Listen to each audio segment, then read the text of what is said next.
अग्रवाल जी, Radhe waste Radhe. Bengal. Radhe Radhe गुरु जी, आपके चरणों में कोटि कोटि नमन। गुरु जी, मुझे गीता जी के सभी अध्याय संस्कृत में पढ़ते पढ़ते लगभग याद हो गए हैं और इसके व्याख्यान में राम सुखदास जी को साधक संजीवनी। आप पहली बात तो पूज्य श्री लगाओ, जन साधारण आदमी की तरह महापुरुषों का नाम नहीं लेते, ऐसे नहीं बोलते। पूज्य श्री स्वामी राम सुखदास जी महाराज, जो अपने गुरुजन हैं, जो बड़े हैं, जो संत हैं, उनको ऐसे नहीं बोलते, क्योंकि वो मतलब अच्छा नहीं लगता, असभ्य लगता है ना। अपने बाप का नाम, अपने गुरु का नाम, अपने पूज्य जनों का नाम सम्मान से लिया जाता है। ऐसे वो हमारे स्वामी हैं, हम उनके दास हैं। तो पूज्य श्री स्वामी राम सुखदास जी महाराज के द्वारा रचित जो टीका है गीता की, वो हम ऐसे बोलो, एक जन साधारण आदमी की तरह बात, उनका नाम नहीं लिया जाता। जो अपने पूज्य जन है, जो गुरुजन है, जो महापुरुष है, आप मानते हो ना गुरुजन है महापुरुष है, तो पूज्य शब्द लगाओ, पूज्य श्री स्वामी राम सुखदास जी महाराज। ऐसे नाम ने एक मतलब जो सत्संगी नहीं है वो बेचारे, ऐसे बोले तो चलेगा। आप सत्संगी हो, आपको उचित नहीं देता। आप किसी भी संत का, महापुरुष का नाम ले, पूज्य श्री लगा के, ये बचने का दरिद्रता, पैसा जाता है क्या? वचन में क्या दरिद्रता, बोलने में क्या कमजोरी? हम जितना सम्मान दे सके दूसरों को, वही तो हमारा ज्ञान है। नहीं तो फायदा क्या? गीता कंठस्थ है और आचरण में एक पाई ना हो तो मतलब क्या रह गया? हलवा का बनाना पूरा प्रक्रिया याद है, कभी 50 ग्राम बना के पाया नहीं तो फायदा क्या हुआ? तो हमको पहले तो अपनी बोलने की भाषा समझ ली, फिर आगे क्या कहना चाहते इसके हैं? व्याख्यान में पूज्य श्री स्वामी राम सुखदास जी महाराज जी की साधक संजीवनी का नित्य पाठ करके समझने की कोशिश करता हूँ। मुझे लगता है कि गीता का ज्ञान समझ में आ रहा है, मगर पूर्ण रूप से नहीं लगता है। इसमें काफी गहराई है जिसको पाना मुमकिन नहीं है। एक बात केवल समझ लो, सब गहराई में था ले लोगे। निरंतर भगवान का स्मरण करो, अनन्य चेता सततम अनन्यश्चिंतयन्तो माम। भगवान जहाँ कह रहे मेरा चिंतन करो, मेरे में मन लगा दो, मेरे में बुद्धि लगा दो, तुम मेरे में ही निवास करोगे। मय्येव मन आधत्स्व मयि बुद्धिम निवेशय निविशस्यसि मय्येव अतूर्ध्वं न संशया। बस अपने को क्या, गीता जी का संपूर्ण रहस्य है भगवान के भरोसे होकर भगवान का स्मरण करना, नाम जप करना। पढ़ लो, पूरा पढ़ लो, पूरा रहस्य है। सर्वधर्मान परित्यज्य माम एकम शरणम व्रज, ये पहला भगवान के भरोसे हो गए। दूसरा अनन्यश्चिंतयन्तो माम, जिसे कहा मन मना भव मद भक्तो माद्यादि माम नमः। बस सब गीता आ जाएगी, अपने आप अंदर आ जाएगी। अर्जुन जी को क्या प्राप्त हुआ? नष्टो मोहा स्मृतिर लब्ध्वा, भगवद स्मृति।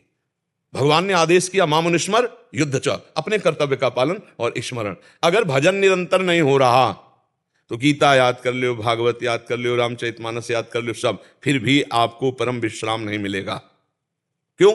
क्योंकि अंतराय है। जितनी देर गीता पढ़ा उतना समय तो सार्थक गया, इसके बाद का समय मन और इंद्रिया विषयों में घूम रहे हैं, तो वो अंतराय आपको परमानंद का अनुभव थोड़ी होने देगा। अभ्यास योग युक्तेन चेतसा नान्यगामिना, चित्त कहीं जाए ही ना, ऐसा अभ्यास करना है। गीता जी का, रामायण जी का, भागवत जी का, गुरुवाणी जी का, सब शास्त्रों का सार है। नाम जप करो, सत्संग करो, निरंतर नाम जप, सत्संग के द्वारा नवीन उत्साह होता है। क्या सब करूं? अल्यो अभी तक इतनी यात्रा हो गई, अभी तक आपको पता ही नहीं क्या। आप आदेश करो, मैं वही जपना शुरू करूं। अभी तक गुरुदेव का वर्णन नहीं किया क्या? किए थे, बहुत पहले की बात है। बहुत पहले, कई युग बीती थी, थोड़ी हो गए, इसी जन्म में तो किया था। मंत्र याद है गुरुदेव ने जो दिया था? नाम याद है? तो बस चकाचक उसी नाम और मंत्र का जप करो। भगवान ने का तो नाम मंत्र दिया, तो बस खूब नाम मंत्र जप करो। देखो कभी कभी ऐसा होता है कि बाह्य गुरु की कुछ ऐसी चेष्टाएं हो जाती है जिससे हमारी अश्रद्धा हो जाती है।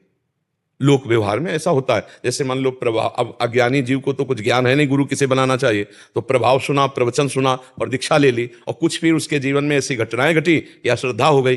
तो हमको मंत्र और नाम में अश्रद्धा नहीं करनी चाहिए।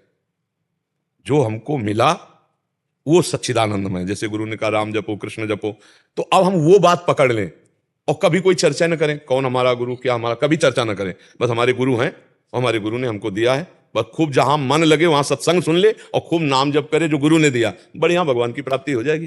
किसी से मतलब न रखे, ना अपने गुरु का नाम बतावे, ना अपने गुरु की निंदा करे और ना पास जाए जहां हमारी अश्रद्धा हो गई। बस प्रणाम करके उनकी आज्ञा पे चल दो, भगवान मिल जाएंगे, हमारी बात समझ लो। अगर उनकी निंदा करे, उनकी अवहेलना करे, उपहास करे, तो फिर नहीं। भगवान का ही सारा रोल है, ये स्वांग सब भगवान ही का है, इसीलिए बहुत संभल करके गुरु बनाना चाहिए। ऐसा नहीं 4 दिन प्रवचन सुना और गुरु बना लिया, 4 लोग गुरु बना रहे हैं तो हम भी बना लिया, नहीं। साल 2 साल पहले खूब बैठ के सत्संग सुने और उनकी चेष्टाएं देखे और देखे मन मिलता है कि नहीं, बात समझ में शास्त्रीय है कि नहीं, बात समझ में हमारा भाव जुड़ता है कि नहीं, हमारे अंदर कुछ परिवर्तन होता है कि नहीं, हमारे अंदर लगाव आ रहा है कि नहीं। पहले खुद अपने नेत्रों से देखना चाहिए, किसी दूसरे के कहने से किसी को गुरु नहीं बनाना चाहिए। अपने भगवान से प्रार्थना करें कि हमको आप गुरु रूप से मिलो, और जब मिलावें तब भगवान की कृपा से भगवान मान के उनको, और बस हमें लगता है कि अगर गुरु के वचन मान ले तो सब काम हो जाएगा। गुरु वाणी मानने से काम चलता है, जो गुरु ने बोला, जो गुरु वाणी में वो बात मान लो, सब कुछ हो गया। अगर बात ना माने तो पास भी रहने से काम नहीं बनेगा, बात ना माने तो पास भी रहने से वो फिर भगवत प्राप्ति नहीं। तो जो गुरु ने नाम दिया, मंत्र दिया, वो बढ़िया खूब जपो, जो भी दिया हो, किसी से कहा नहीं जाता गुरु मंत्र को, खूब जपो और गुरु में ब्रह्म बुद्धि रखो।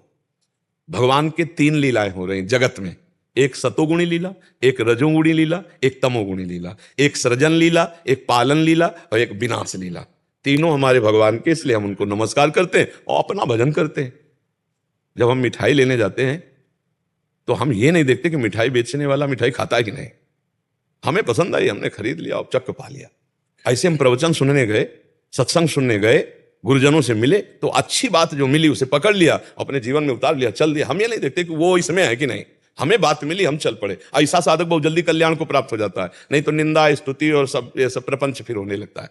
तो भजन करो, भजन से ही भगवान की हर ज्ञान वाली बात आपके दिमाग में आ जाएगी। और भजन न करे तो पढ़ने से नहीं आएगी, ये पक्की बात समझ लो। शब्दार्थ कुछ होता है, जो अर्थ है शब्दार्थ कुछ होता है और भावार्थ कुछ होता है और उसका रहस्यार्थ कुछ और होता है। वो ब्रह्म प्राप्त महापुरुषों से ही समझ में आता है। नहीं तो सब ग्रंथ लेके भगवत प्राप्त ना बन जाए, नहीं, ग्रंथ खरीद ले और भगवत प्राप्त हो जाए। बिना किसी महापुरुष के, भगवान ने गीता जी में से कहा प्रणिपातेल च प्रश्न, किसी संत महापुरुष के शरण में जाओ, उनके आगे साष्टांग लोटो, दैन्य होकर उनसे बात करो, वो कृपा करें तो रहस्य खोल दें। तो मतलब शब्दार्थ कुछ और है वाक्य का, भावार्थ कुछ और है और रहस्यार्थ कुछ और है। तो रहस्य तो वही बता सकते हैं जो रहस्य में पहुंच चुके हैं। या रहस्य रघुनाथ कर वेग न जाने कोई, और जो जाने रघुपति कृपा तो सपने मोह न होए।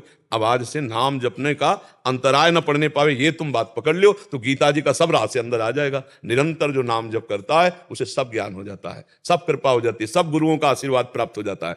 जो नाम जपता है भगवान का कृपा पात्र ही नाम जप पाता है।